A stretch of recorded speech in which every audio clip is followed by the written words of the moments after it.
Hello and welcome back to all dear students, welcome to career planet. मेरा नाम शैली गुरवानी और हम आज डिस्कस करने वाले हैं मोल कॉन्सेप्ट में some important questions related to empirical formula and molecular formula. So let's get started. So students, problems based on molecular formula and empirical formula simple और सरल प्रॉब्लम्स है, फटाफट बन जाएंगी, तुम्हें टाइम ही नहीं लगेगा। ठीक है, तो थोड़ा जल्दी करेंगे। पहला क्वेश्चन, एक कंपाउंड में x परसेंट बाय मास कितना है 75.8% बाय मास। ठीक है, और y जो है 24.2% बाय मास। टोटल 100 मान लेती हूँ, तो x का मास आ गया, y का मास आ गया। ठीक है, एटॉमिक वेट x और y का तुम्हें दे रखा है 24 एंड 16। क्या फाइंड करना है? Empirical formula. तो बच्चे सिंपल सा सवाल है, मैंने आपको पहले भी सिखा रखा है। जो भी आपको कंपाउंड दे, सबसे पहले आप उसके एलिमेंट्स लिखो। तो देखो, एलिमेंट्स तुम्हारे पास है x और y। ठीक है, नाउ स्टूडेंट्स, मास कितना है उनका, है ना, उनका वजन देख लो, मास देख लो ग्राम्स के अंदर। ठीक है, तो परसेंट टोटल 100 मान लो, तो x हो गया 75.8 ग्राम्स। Okay, 75.8 grams. और y कितना है? तो y है 24.2 ग्राम्स। ठीक है बच्चे, मास दे दिया। एटॉमिक मास भी तो दे रखा है, तो हम कहेंगे हाँ एटॉमिक मास भी दे रखा है। x का एटॉमिक मास कितना है 24, y का कितना है 16। तो लो 24 और 16, सही है ना। एटॉमिक मास x का 24, y का 16। अब मैंने तुम्हें सिखाया था टेबल बनाना, एलिमेंट हो गया, मास हो गया, एटॉमिक मास हो गया। अब तुम्हारा काम क्या था? मोल फाइंड करना। तो मोल फाइंड कर लो। तो बच्चे मोल इक्वल्स टू, तो हम कहेंगे गिवन मास। गिवन मास कितना 75.8 डिवाइडेड बाय एटॉमिक मास 24। और यहाँ पे देखो 24.2 डिवाइडेड बाय 16। बस चल लो फटाफट।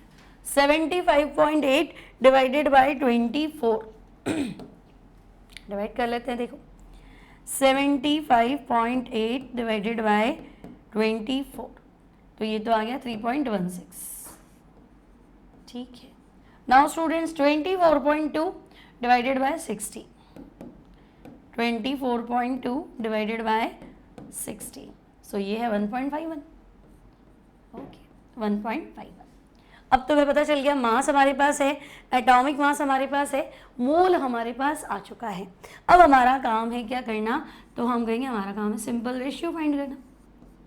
ठीक है, तो सिंपल रेशियो फाइंड कर लो। सिंपल रेशियो फाइंड करने के लिए जो स्मॉलेस्ट डिजिट है उसको दोनों में डिवाइड कर दो। तो हम कहेंगे 3.16 divided by 1.51 and students 1.51 divided by 1.51। So this is 1 and this is lump sum 2। ठीक है, तो हम कहेंगे ओके भाई 3.16 का 1.5 से डिवाइड कर दिया, 2 आ गया, 1 आ गया। तो फॉर्मूला क्या बन रहा है? तो मैं देख रही हूँ कि फॉर्मूले में मुझे x तो 1 नजर आ रहा है ना, x रेशियो y। तो बच्चे x तो 1 नजर आ रहा है और y 2, सॉरी x तो 2 नजर आ रहा है, y 1 नजर आ रहा है। तो ये हो जाएगा 2, ये हो जाएगा 1। तो आपका जो आंसर होगा वो हो जाएगा x2y। ठीक है, मैं एक ही स्लाइड पे लिख रही हूँ, तो थोड़ा तुम देखना, x2y। सिंपल है, जो भी एलिमेंट दिए वो लिख दो, मास लिख दो, एटॉमिक मास लिख दो, मोल फाइंड कर लो। मोल आने के बाद जो सबसे छोटी डिजिट है दोनों में डिवाइड कर दो, सिंपल रेशियो आ जाएगा। अब अगर तुम्हें सिंपल रेशियो पता चल गया कि भाई x इतना है y इतना है, तो तुम क्या करोगे? सिंपल रेशियो को तो एम्पेरिकल फार्मूला बोलते, तो एम्पेरिकल फार्मूला ही तो पूछा इसने, है ना। तो आंसर होगा x2y। फाइनल फार्मूला आपका है x2y। Now moving to next question. So देखो, एक कंपाउंड के अंदर कार्बन, हाइड्रोजन और ऑक्सीजन, इतना इतना वेट है, मोलर मास भी दे रखा है, कंपाउंड का मॉलिक्यूलर फॉर्मूला फाइंड करना। तो वही काम करेंगे। सबसे पहले एलिमेंट लिखिए। तो हम कहेंगे देखो एलिमेंट एक तो कार्बन है, हाइड्रोजन है, ऑक्सीजन है। Carbon, hydrogen, oxygen. अब बच्चे इनके मास लिख दीजिए। तो मास है 52.2 ग्राम्स। ठीक है, हाइड्रोजन आपका है 13 ग्राम्स और ऑक्सीजन कितना है? तो 34.8 ग्राम्स। ठीक है, कंपाउंड के एलिमेंट्स लिख दिए, मास लिख दिए। अब सीधा मोल लिख दें, एक स्टेप कम करें। है ना, सीधा मोल फाइंड कर लेते हैं। तो बच्चे मोल्स फाइंड करो। गिवन मास कितना है 52.2। कार्बन का एटॉमिक मास सबको पता है क्या? कार्बन का एटॉमिक मास पता है 12 होता है, तो हम कहेंगे ठीक है भाई 12 से डिवाइड कर देते हैं। हाइड्रोजन का एटॉमिक मास 13, 1 से डिवाइड कर दो। और ऑक्सीजन का एटॉमिक मास 34, गिवन मास तो 34.8 है, एटॉमिक मास 16 होता है। तो फटाफट सॉल्व कर लो, तो 13/1 तो 13 हो गया। ठीक है, 52.2 डिवाइडेड बाय 12, तो भाई आ गया 4.35 और 34.8 डिवाइडेड बाय 16, तो ये आ गया 2.17।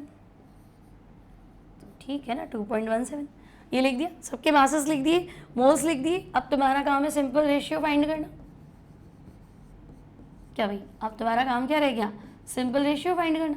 तो जो सबसे छोटा नंबर है तीनों में डिवाइड कर दो, तो तुम कहोगे ठीक है भाई 4.35 को हम 2.17 से डिवाइड कर देते हैं। इन तीनों में सबसे छोटी संख्या, सबसे छोटा नंबर क्या है? 2.17, तीनों में डिवाइड कर दो।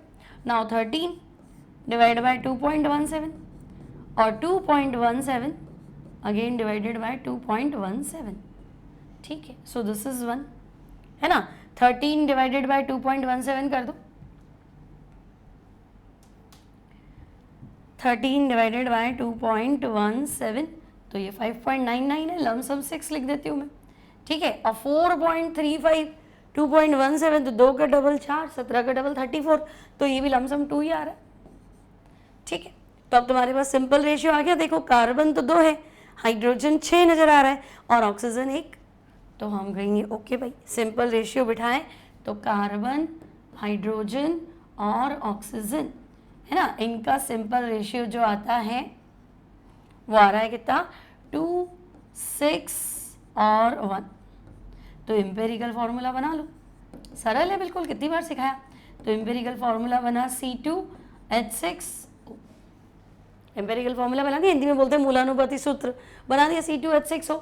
अब इसने तो मॉलिक्यूलर फॉर्मूला पूछा है, तो एम्पेरिकल मास निकाल दो, है ना। जो भी तुमने फॉर्मूला बनाया है उस फॉर्मूले का मास निकाल दो। तो बच्चे C2H6O कार्बन 12 है, 2 से मल्टीप्लाई करो, हाइड्रोजन 1 है, 6 से मल्टीप्लाई करो और ऑक्सीजन 16। तो देखो 24 और 6 कितना हो गया? 30 और 16 कितना हो गया? 46। तो एम्पेरिकल मास आ गया 46, सही ना। 24, 30 और 40, 40। ठीक है, अब क्या करना रहता है? तो अब मैं शायद नेक्स्ट स्लाइड ले लूँ। देखो एम्पेरिकल मास आ गया 46 और मोलर मास कितना है? 92। तो हम ऐसा करते हैं, क्या करते हैं हम?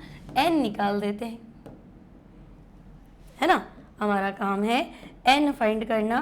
तो देखो n का फॉर्मूला से क्या था? Molecular formula upon molecular formula mass, या आप कह दो मोलर मास, जो कि आपके पास था 90, है ना, अपॉन, तो हम कहेंगे अपॉन था एम्पिरिकल फॉर्मूला मास।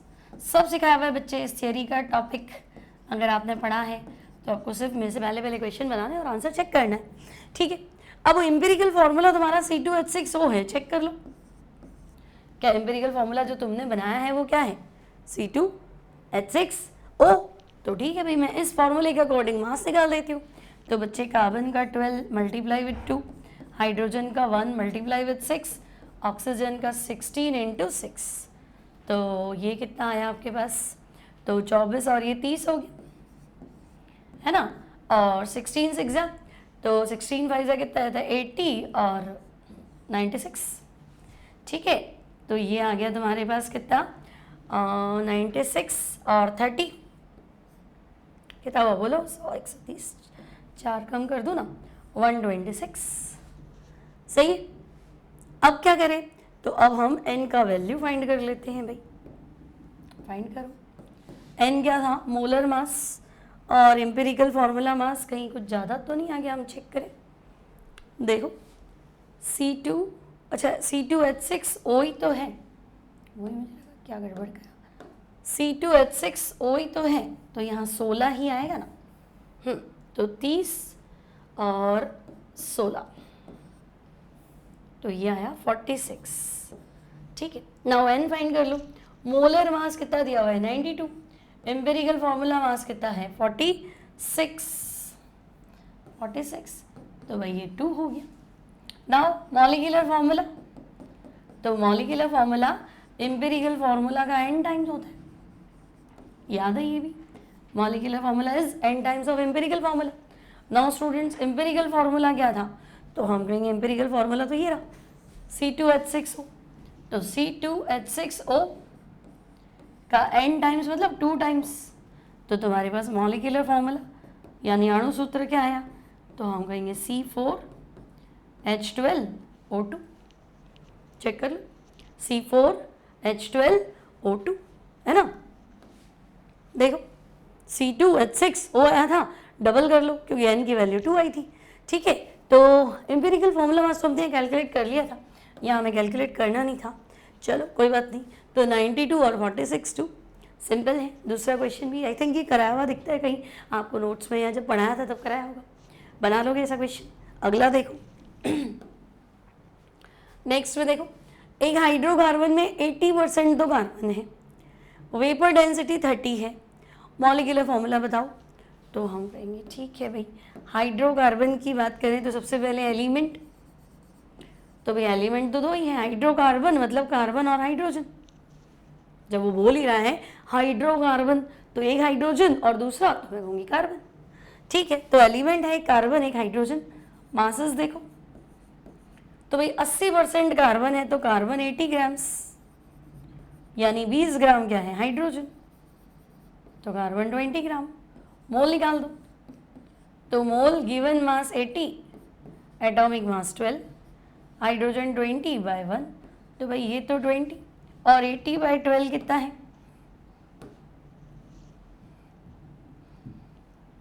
6 से कम हो जाएगा, 80/12 7 से कम हो जाएगा, तो हम कहेंगे 6.67। ठीक है 6.67। नाउ स्टूडेंट्स मोल आ गया, आपका काम है सिंपल रेशियो फाइंड करना। सिंपल रेशियो फाइंड कर लीजिए, स्मॉलेस्ट डेटा 6.67 है, तो हम कहेंगे 6.67 again divided by 6.67, this is 1। Now 20 divided by 6.67, सो उसको लमसम कितना ले लूँ 3 ले लूँ, 6 3 ज़ा 18 और उधर भी कितना हो गया 70 भी ले लूँ तो 21। हाँ ठीक है, तो लमसम कितना आएगा 3 आ जाएगा ये। तो हम कहेंगे सिंपल रेशियो के हिसाब से कार्बन हाइड्रोजन का जो सिंपल रेशियो है वो 1:3, तो फॉर्मूला बन रहा है CH3। तो ये तो एम्पेरिकल फॉर्मूला है। अब ध्यान से देखो, वेपर डेंसिटी दे रखी है 30, तो मैं कह रही हूँ पहले एम्पेरिकल फॉर्मूला मास निकाल देते हैं। तो एम्पेरिकल फॉर्मूला मास निकालो, तो बच्चे CH3 में कार्बन कितना है 12, 3 हाइड्रोजन 3, तो 12 × 12 + 3 15, तो हम कहेंगे एम्पेरिकल फॉर्मूला मास आ गया 15। नाउ मोलर मास, तो बेटा अगर वेपर डेंसिटी 30 है तो तुम्हें फॉर्मूला तो पता है ना, molar mass equals to 2 × vapour density, तो 2 × 30 यानी कि 60। तो अब मैं n निकाल दूँ, n था मोलर मास यानी कि 60 अपॉन एम्पेरिकल फॉर्मूला मास यानी कि 50, तो n का वैल्यू 2 आया। तो चलो मैंने n भी निकाल दिया। अब मॉलिक्यूलर फार्मूला निकालना है, तो बच्चे मॉलिक्यूलर फार्मूला एम्पेरिकल फार्मूला का कितना होगा 2 टाइम्स।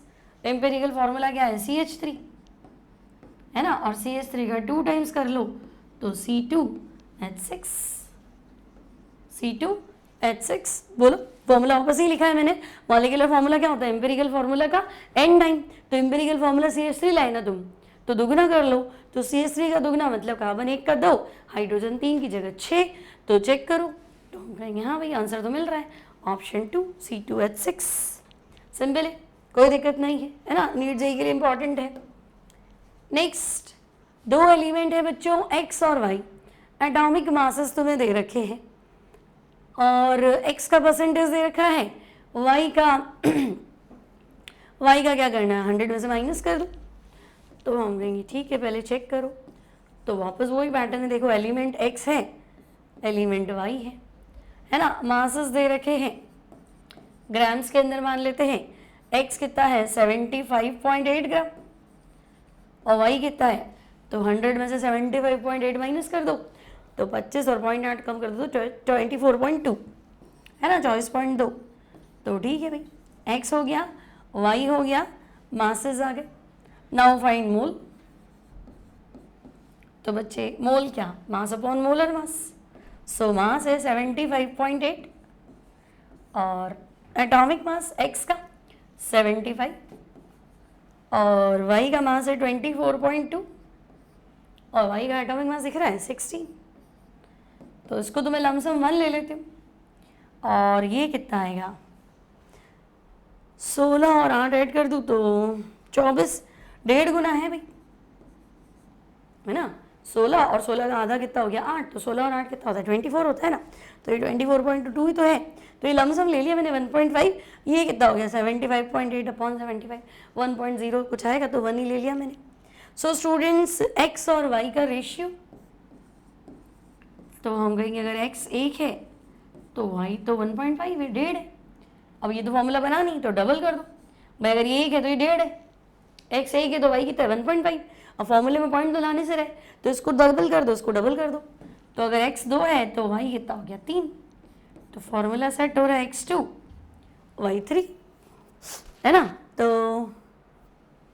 ठीक है, एटॉमिक मासेस आ गया, मास से डिवाइड कर दिया और फिर से इसका मास आ गया, एटॉमिक मास से डिवाइड कर दिया, तो 1 पे 1.5, 2 पे 3, तो फॉर्मूला बनेगा x2 y3।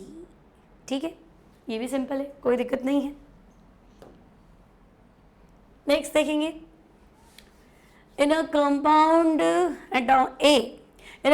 ए एटॉमिक मास इतना, परसेंट इतना, बी एटॉमिक मास इतना, परसेंट इतना, और क्या करना है प्रोपोर्शनल फॉर्मूला, मतलब वही सिंपल रेशियो वाला फॉर्मूला बनाओ जल्दी से, फटाफट देखो, मेरे से पहले करके देखो। एलिमेंट लिखें तो भाई हम कहेंगे 2 ही एलिमेंट है, ए है और बी है। मास लिख लेते हैं, तो देखो ए कितना परसेंट है 25% और बी कितना है 75%, तो ए का मास हो गया 25 ग्राम बी का मास हो गया 75 ग्राम, मास हो गए। मोल्स फाइंड कर लो, तो देखो मास हो गया 25 और एटॉमिक मास ए का है 12.5, तो ये तो सीधा 2 आ रहा है। और ये देखो 75, तो 75 इसका मास है, एटॉमिक मास कितना है, सॉरी 75, हाँ इसका मास है, एटॉमिक मास कितना है 37.5। ठीक है, तो भाई 75 डिवाइडेड बाय 37.5, तो ये भी 2 ही आ रहा है, 37 का डबल 74 और 0.5 का 175। तो अब इसने पूछा क्या है एम्पिरिकल फॉर्मूला, तो ए रेशियो बी, तो भाई ये भी 2 आ रहा है, ये भी 2 आ रहा है ना।